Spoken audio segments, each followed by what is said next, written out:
ఉక్రెయిన్లో భయంకరమైన డ్రోన్ దాడి ఘటన ప్రపంచవ్యాప్తంగా చర్చనీయాంశమైంది. రష్యా బలగాలు తాజాగా జరిపిన డ్రోన్ దాడి తీవ్ర కలకలం రేపింది. కేర్సన్లోని ఒక మార్కెట్ ప్రాంతంలో తన బండి వద్ద ఉన్న వీధి వ్యాపారిని లక్ష్యంగా చేసుకుని రష్యా డ్రోన్ దాడి చేసింది. ఈ ఘటనకు సంబంధించిన వీడియోను ఉక్రెయిన్ పోలీసులు విడుదల చేశారు. డ్రోన్ వ్యాపారిని వెంబడిస్తూ అతని కవర్ కోసం దూకగానే పేలిపోవటం వీడియోలో స్పష్టంగా కనిపిస్తోంది. ఈ దాడిలో మైకోలైవ్ ప్రాంతానికి చెందిన 52 ఏళ్ల యూరి అనే వ్యాపారి తీవ్ర గాయాల పాలయ్యాడు.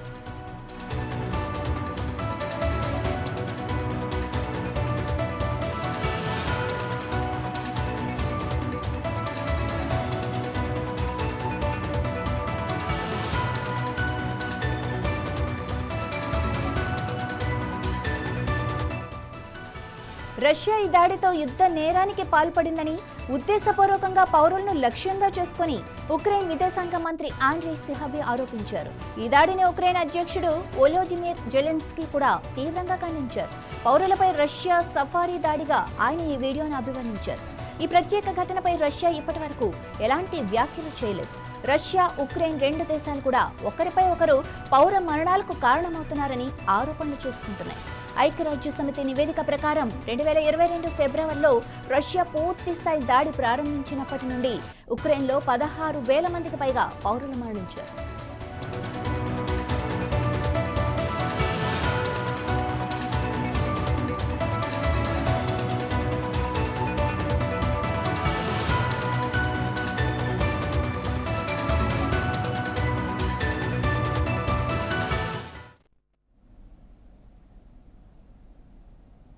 కేరళలో మహిళలకు ఉచిత బస్సు పథకంపై రాష్ట్ర రవాణా శాఖ మంత్రి సిపి జాన్ వ్యాఖ్యలు తీవ్ర దుమారం రేపుతున్నాయి.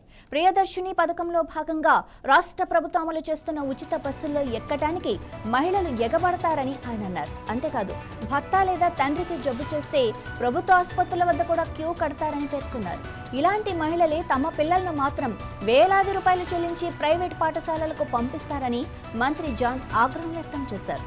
బస్సు ప్రయాణాలకు, ఆసుపత్రి చికిత్సకు చేతుల్లో డబ్బులుండవు, కానీ ప్రైవేట్ స్కూళ్లలో ఫీజులు చెల్లించడానికి మాత్రం డబ్బులొస్తాయని ఆయన ఎద్దేవా చేశారు.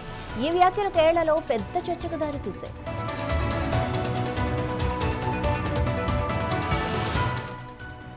మంత్రి సిపి జాన్ వ్యాఖ్యలపై విపక్షాలు, విద్యా సహా పలు మహిళా సంఘాలు తీవ్ర అభ్యంతరం వ్యక్తం చేశాయి. ఇది ముమ్మాటికి మహిళలను కించపరచడమేనని ఐద్వా నేతలు మండిపడ్డారు. జాన్ తన వ్యాఖ్యలను వెంటనే వెనక్కి తీసుకోవాలని, మహిళలకు క్షమాపణలు చెప్పాలని డిమాండ్ చేశారు. అయితే తాను ఎవరిని అవమానించలేదని, మహిళలు తమలాగా తమ పిల్లలు పేదరికంలో ఉండకూడదన్న ఉద్దేశంతోనే పిల్లలను ప్రైవేట్ పాఠశాలలకు పంపిస్తున్నారని తాను అన్నానని జాన్ వివరణ ఇచ్చారు. ఈ వివాదం ప్రస్తుతం రాష్ట్ర రాజకీయాల్లో ప్రధానాంశంగా మారింది. సిపి జాన్ వివరణపైన మిశ్రమ స్పందన వ్యక్తమవుతోంది. కేరళలో ప్రస్తుతం కాంగ్రెస్ నేతృత్వంలోని యునైటెడ్ డెమోక్రటిక్ ఫ్రంట్ అధికారంలో ఉంది.